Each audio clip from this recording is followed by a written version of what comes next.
Yesterday we were discussing how by not allowing the high level discipline, the practice of the high discipline to be developed, enhanced and practiced is what should be practiced or not practiced, what should be developed or not developed, what should be given, what should be made to happen is not made to happen. These are bhavetaba dhammas, things to be developed. If one does not develop it, one does not allow it to happen, in other words, one is failing to practice this, to develop it, then one is said to be heedless in a subtle way, and the opposite of that is heedfulness in a subtle way. If one practices what should be practiced, if one develops what should be developed, then you are said to be heedful in a subtle way. In this connection, we also discussed in the course of our talk that if one practices continuously with the exertion of energy, meticulously, then one becomes a real yogi, a dedicated yogi. Today, we should like to discuss in this connection what yogi means and what are the signs, what are the activities or signs of yogi, only what are the things that yogi should do, and in this connection we shall describe about yogi. What is a yogi? This yogi is a compound Pali word, a compound of two words, namely yoga and e. Such a combination is yogi. Now the meaning of yoga: exertion, exerting, practicing, striving. In brief, in essence, it is virya, energy.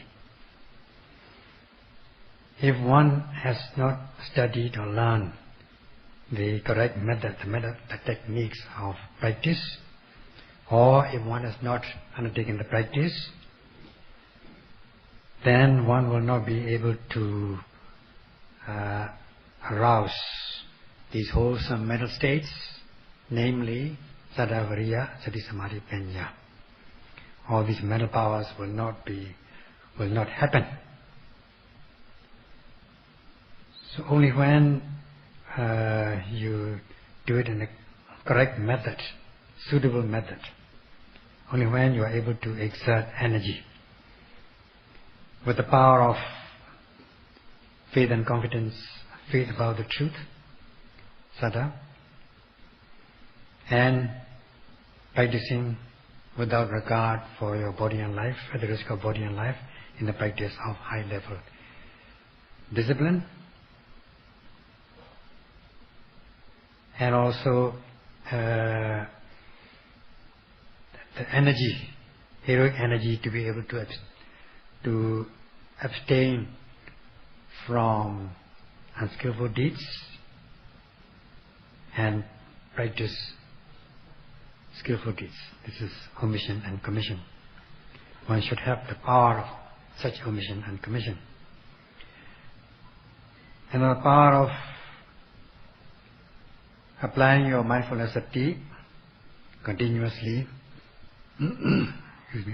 as regards every arising object in your body and mind, so that you are able to concentrate your mind on that object, note it. Thus, with the deepening of concentration, thus you are able to discern mind and body and cultivate insight, beginning with the discernment of mind and body in stages, progressing along the path until you come to realize the ultimate truth, ultimate peace, beyond the arising and passing away of conditioned psychophysical phenomena. So you should have this power, mental powers, to overcome or to refrain from akusala, ducharitas, immoral deeds, and practice moral deeds. You should detest and fear these immoral deeds, and also detest and fear the consequences of such immoral deeds. If one has not practiced systematically, correctly, then these powers will not arise as yet. They will lie dormant in your mind. They will be hidden in your mind.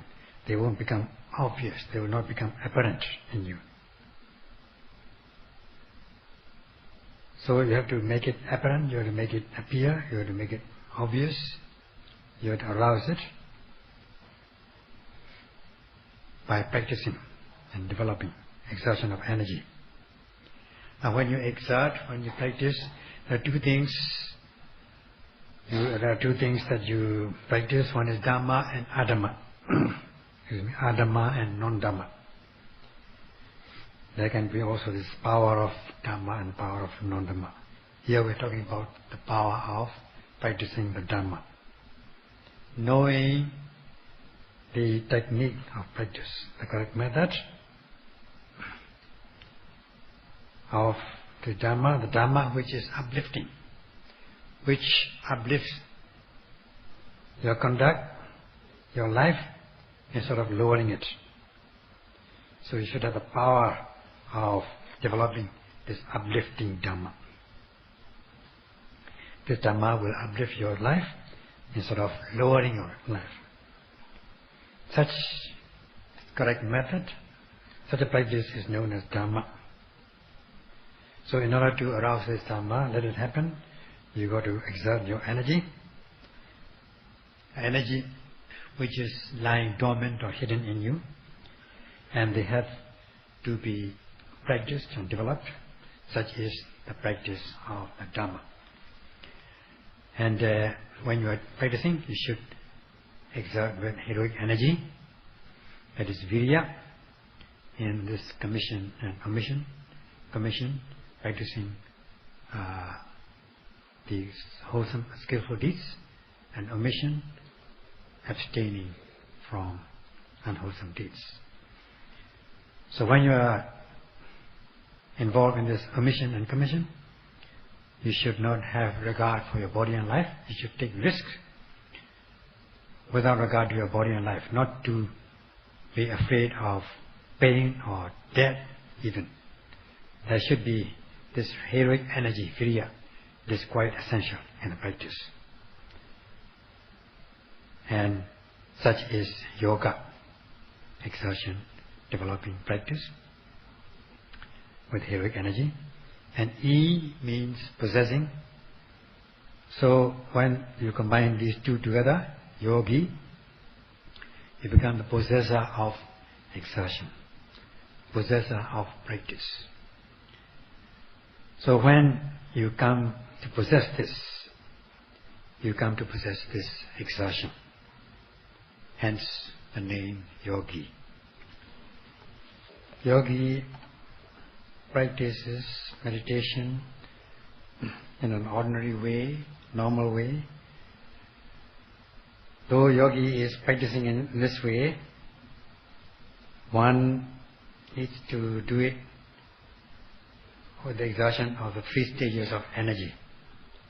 Namely, first we have Arambha Dhatu, the initial launching energy.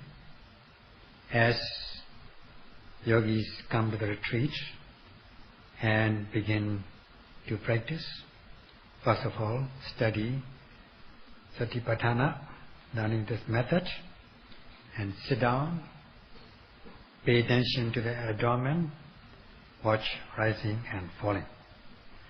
Exert energy to watch, to note rising and every rising and falling. That is initial launching energy, so as to be able to note continuously. Energy to drive the noting mind towards the object. so that the noting mind reaches the object. That is the kind of energy. This is initial energy. This has to be done for every rising and falling. When it falls also, at the moment of falling, you just exert your energy so that your noting mind notes the object without missing it, and such as initial energy. So every time rising and falling takes place, or every time other obvious objects takes place, arises, then you have to build up this energy. You are still in the stage of initial launching energy. And in order to be able to note continuously, in a sustained manner, you practice this, exert this energy every moment of the practice. Then you come to possess such energy, and hence the name Yogi. In walking meditation also, you pay attention to your foot and note every lifting, moving and placing, so as not to miss them, exerting your energy. So this is application, this is again the initial launching energy, and the same thing goes with other objects as they arise, such as bending, stretching, lifting, moving, or even to the extent of closing and opening your eyes. You just exert your energy to note, not to miss them. And also initially, you should have a vow, a determination, that I won't miss any object. That kind of determination should be there. You should be determined to do it, such as yoga. And the same thing goes with the general objects. You exert your energy. When you come to possess such kind of energy, you become yogi. Now, when you are doing exerting energy, if you are not able to sustain your energy, then your mindfulness also will not be sustained. Then you will not become a yogi. You will be just a nominal yogi. Yogi by name. You may be possessing this energy, but you are yogi by name. You are possessing initial launching energy, but if you are not doing continuously, not sustaining, then you are just nominal yogi. And leave aside those objects which miss unavoidably, though you are determined previously, beforehand, but at least you should make a vow not to miss any object. And just exert your energy. Then you will grasp as many objects as possible. Then, as much as you are able to grasp these objects, when you are able to know the objects, then you become yogi. So, while practicing, in the course of the practice, there may arise this laziness, lack of energy, tanti, which can arise in the course of the practice. This is your enemy within, close enemy. So, especially for those who have lived a comfortable life, when they are confronted with such difficulties, with such painful situations or laziness, they tend to withdraw from this practice. The energy might go down and do not wish to exert energy. Instead they become exhausted, then become lazy. Then this laziness will overwhelm you, so that you will not be able to enhance your energy, apply or exert the second stage energy. And if you become exhausted, if you tend to give up, then your initial launching energy, which you have possessed previously, might also go down and lose momentum. Like a tree. When you start planting a tree, you've got to take care in watering and so on. otherwise it will die soon. So also with the initial energy, if you don't sustain it, then this initial energy also will die off. If you don't practice at the risk of your body and life and overcome your laziness. For in order to do that, you got to enhance your energy, such as Nekama Dhatu, the liberating energy to overcome difficulties and laziness. Such as enhancing, boosting up your energy. And then this also is not enough. You have a set goal or target, and you must sustain your energy in order to reach your goal or target. So you have to continue it until you are able to attain the real peace, at least. So to that end, you must sustain your energy. To note every arising object and sustain your energy, progressing along the path. This is the energy to reach the goal, to step up energy in stages to reach the goal. And such, this third stage of energy is Parakama Dhatu, energy to reach the goal.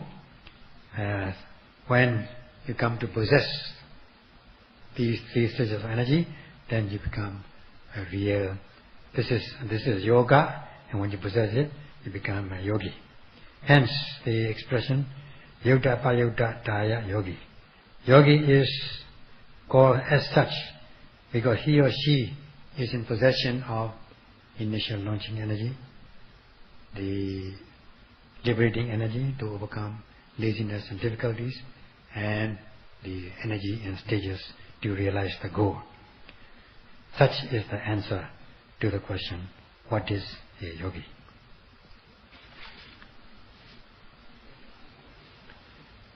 Because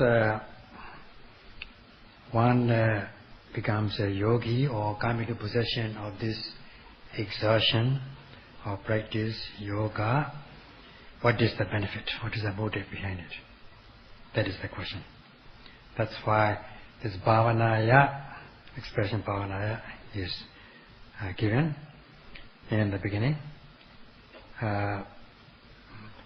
When we say bhavana, we just say bhavana, meditation, but this is not just enough. This such a connotation is not enough. Developing pure state of mind, developing a clear mind, developing a high stage of mind. Make it develop. Make the mind pure, make the mind clear, clarify the mind, purify the mind, develop the mind in stages in order to see the truth. That is the aim of bhavana.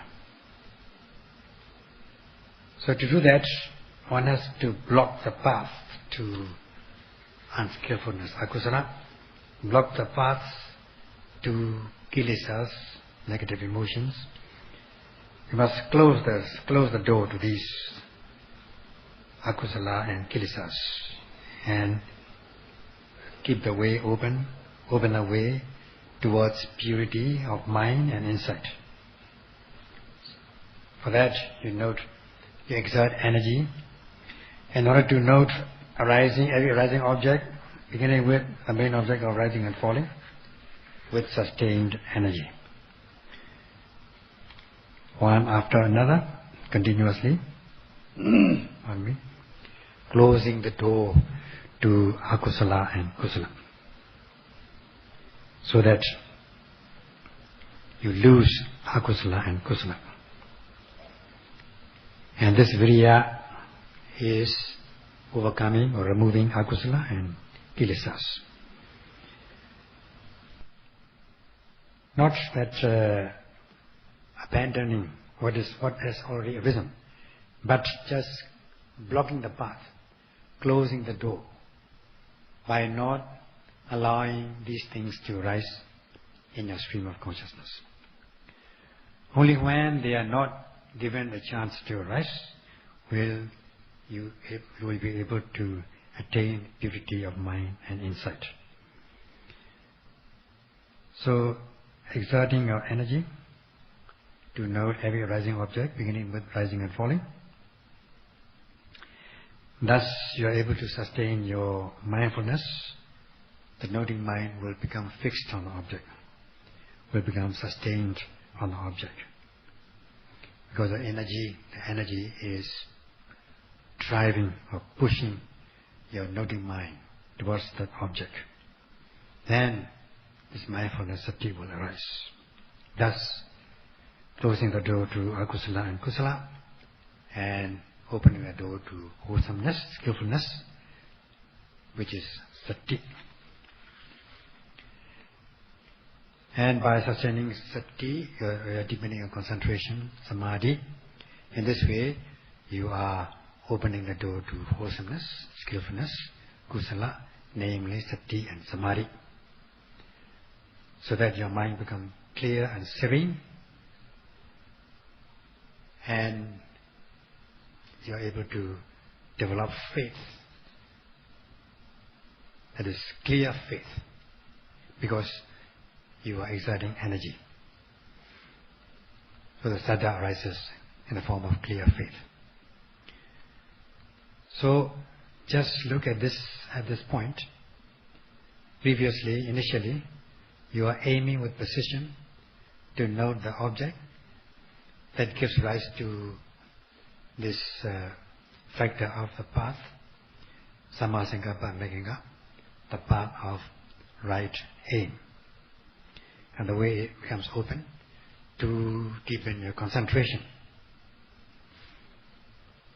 When you deepen your concentration, as much as you are able to concentrate your mind, you are bound to see things in their true nature. You are bound to see the sabhavas, the essential qualities. Such as when you are noting rising, your mind will fall on the stiffness, tension, movement, which are the sensations or the qualities of rising. And when you pay attention to falling, your mind will fall on the sabhavas, essential qualities, such as relaxation, movement, heat, cold, whatever.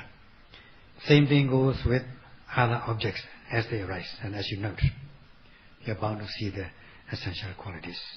Thus, the way becomes open to develop discriminating knowledge or wisdom.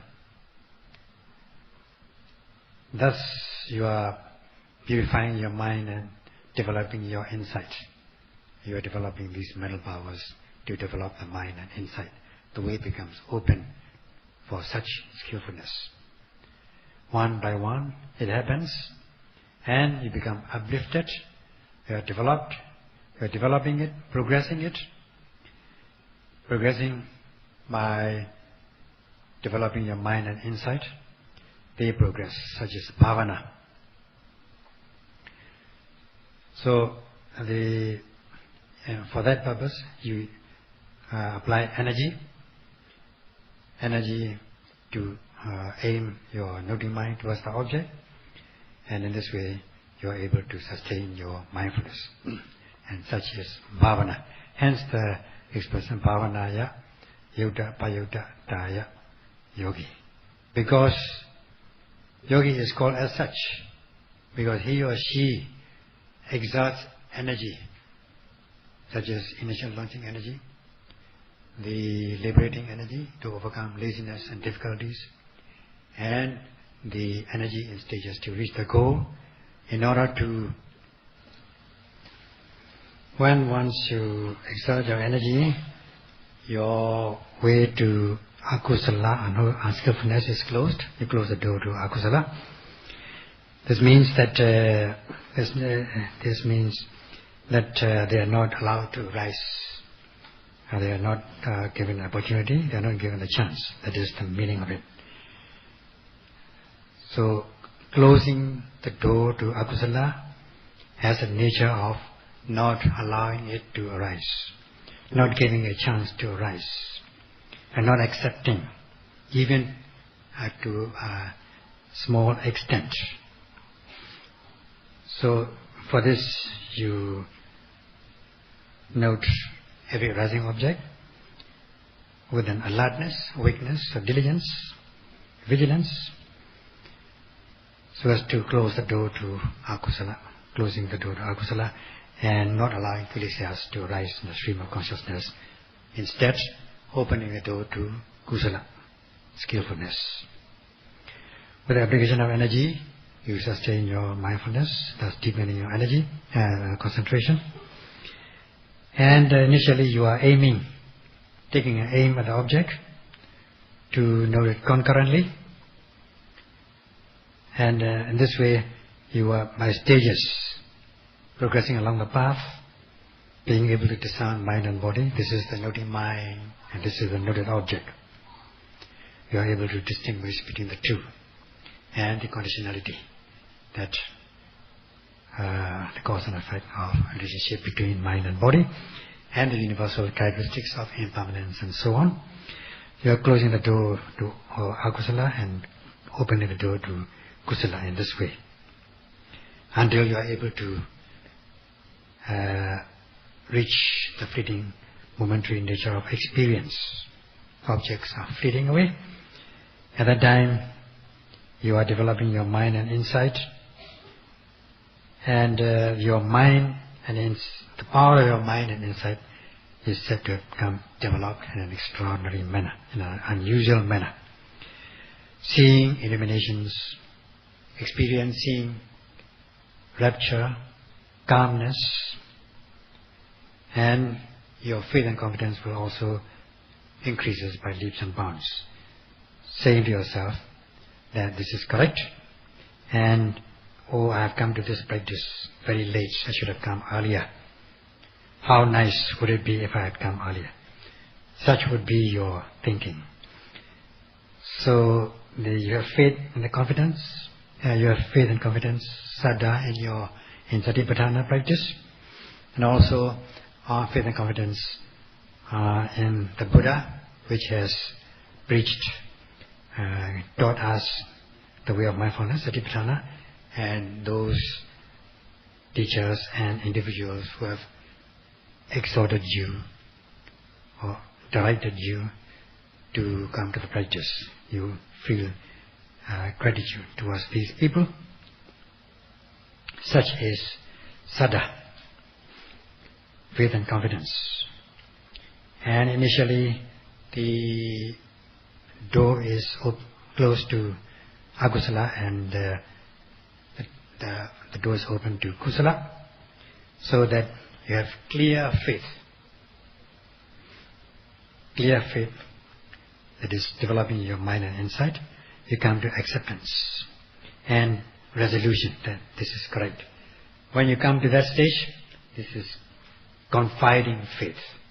You become confident. And this is the benefit of the practice, so that your saddha powers, the power of faith and confidence, will also increase. And as for viriya, we need not even elaborate on this point. It is already growing, developing to this pegahita viriya, as we have discussed, the kind of viriya which will not let things go down, nor stagnate in the middle. Instead, it will lift up and up.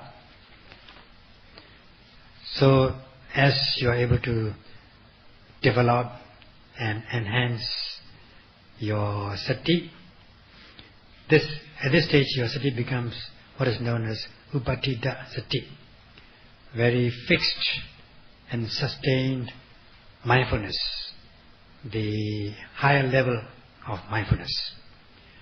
The sati is sustained on it, it is fixed on the object. As much as you are able, your viriya energy, the power energy has gone up, so is the power of sati. So that the noting mind will fall calm and collected on the object noted, instead of running away or flying away or distraction or become restless. Instead, you will be developing what is known as Kanika Samadhi, momentary concentration. That is concentration on the ever-arising object momentarily, and hence this name, momentary concentration, Kanika Samadhi, giving rise to insight. Now, when it comes to this Upatita Sati, sustained mindfulness,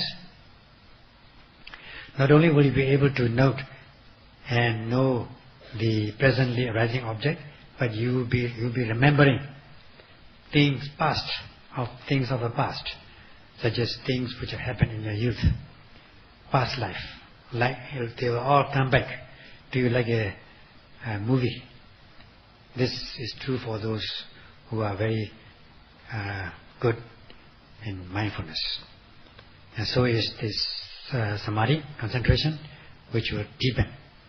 And when concentration deepens, you are able to see things in a very clear-cut manner. Clear-cut is analogized as when you are cutting with a sharp knife some fruit. Then they will be sliced in a clear-cut, in a clear manner, in a very sharp way, with a sharp knife. You must have experienced that. So just like that, there will be clear-cut observation of the objects, segment by segment, so that you taste the flavor of the practice. And initially we have this initial launching energy, closing the door to akusala, opening the door to kusala. Then this initial energy, launching energy, gains momentum. Thus you are able to develop your mind and insight in a very unusual manner. Especially you will come to detest and fear kilesas entering your stream of consciousness by losing your mindfulness. You will detest and fear the loss of satipatthana, the diminishing of satipatthana practice, the going down of satipatthana practice in a very unusual manner.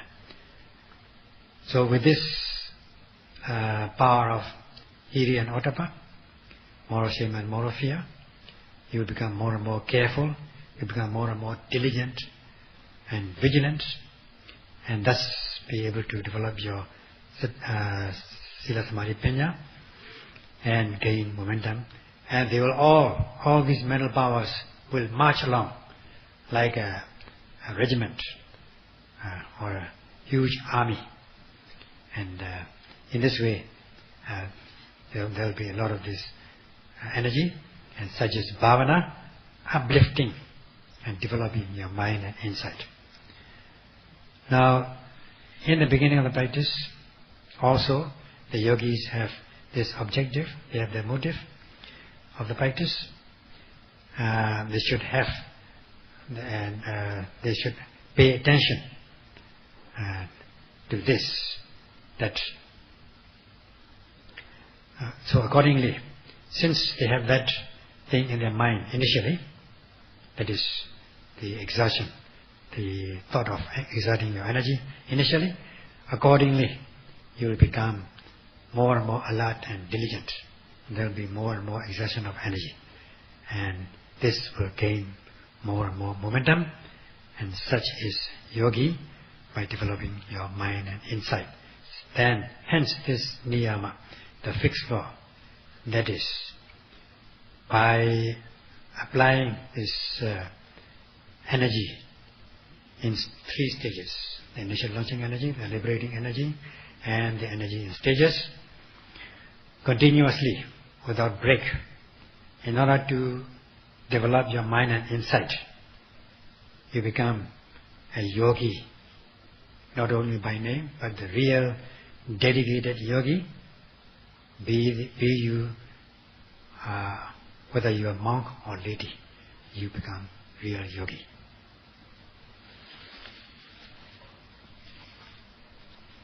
Even if one does not come to the end of the path as aimed by the yogi in the beginning, he or she will come to understand what is known as Bhavana Bala, the power of meditation.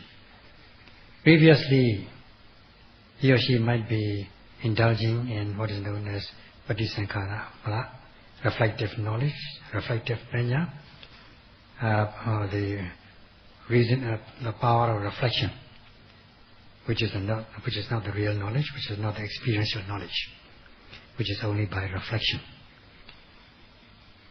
Without practice, one is just knowing through reflection, without practice. Now, with the real experience, empirical knowledge, with the practice, the yogi will come to understand the effect of this, of the power, of the quality of this bhavana bala.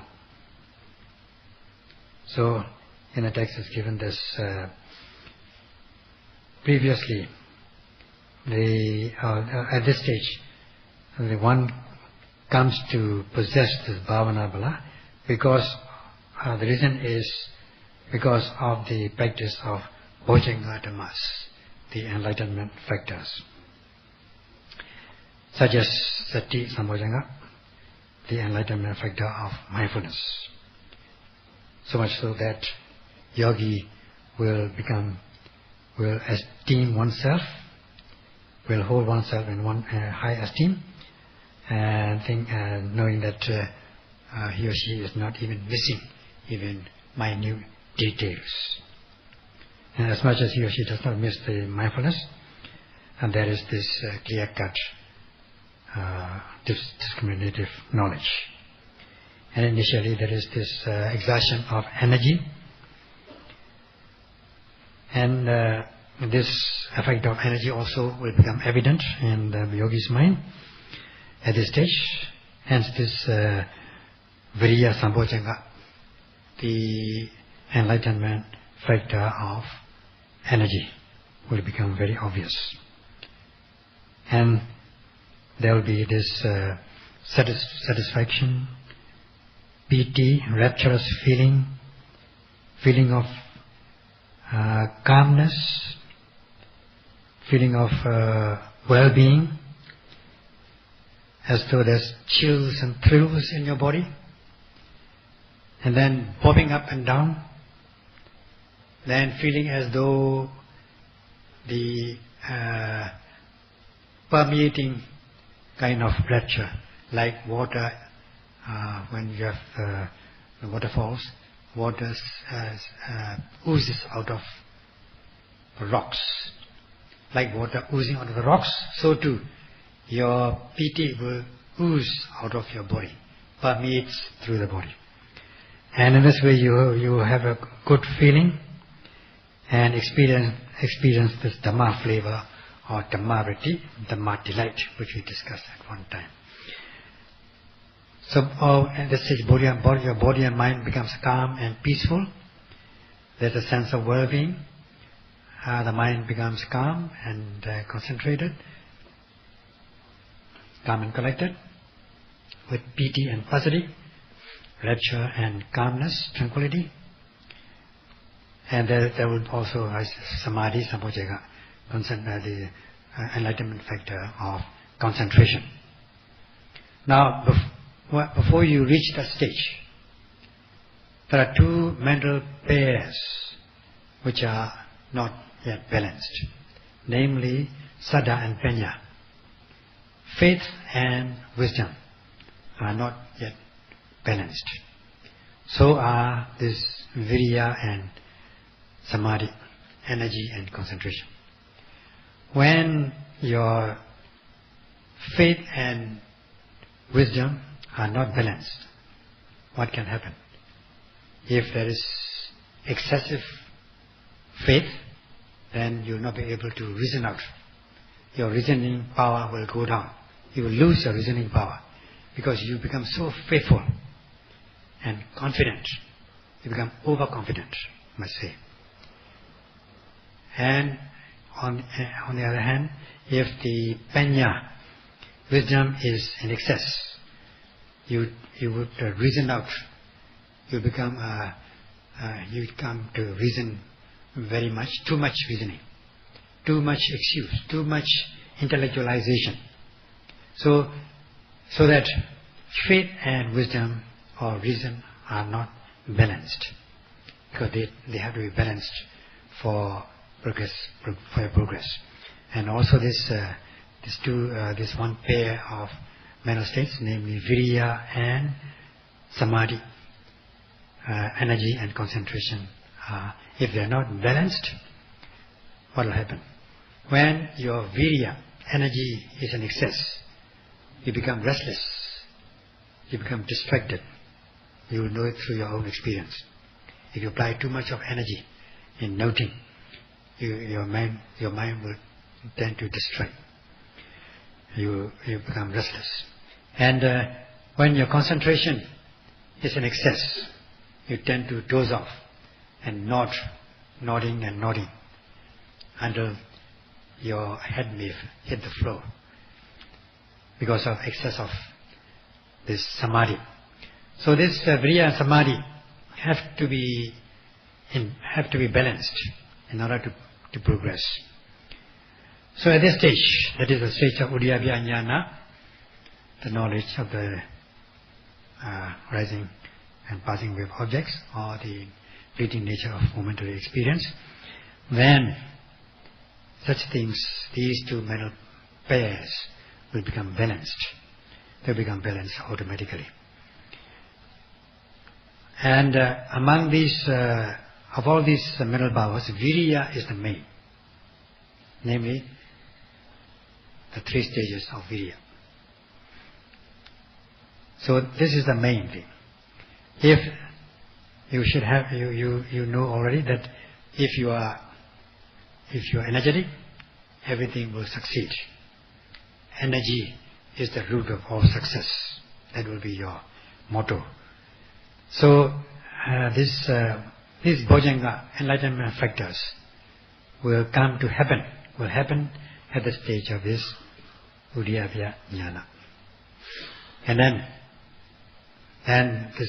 you will let to bhavana, let to understand this bhavana bala, the power of meditation, developing your mind and insight, and yogi will come to understand this, that my practice is after all progressing, and progressing in detail and progressing overall. What we have just discussed about the balancing of these two pairs of mental powers is very important. If the Saddha and Panya are not balanced, one cannot progress. Neither will one progress if the Viriya and Samadhi are not balanced. If one is in excess, then it's like when you are lifting a heavy burden by say more than one person. Then if one is weak, then the power of lifting energy will be unbalanced, so that it may drop off, or won't be able to be lifted to a required place. Only when the energy is balanced, then you'll be able to lift these things in a comfortable way, in a convenient way. Otherwise, you will not be able to undertake that job. So too with the Saddha, and so too with when Saddha is in excess. With Saddha and Panya, if Saddha is in excess, of course Saddha, faith and competence will not be in excess in the beginning of the practice.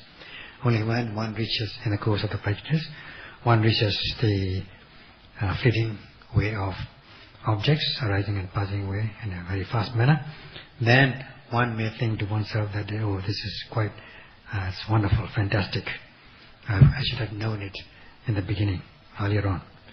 And you want to talk to other people, you want to teach others, and so on, and because your Saddha, faith and confidence, your confidence of faith is in excess.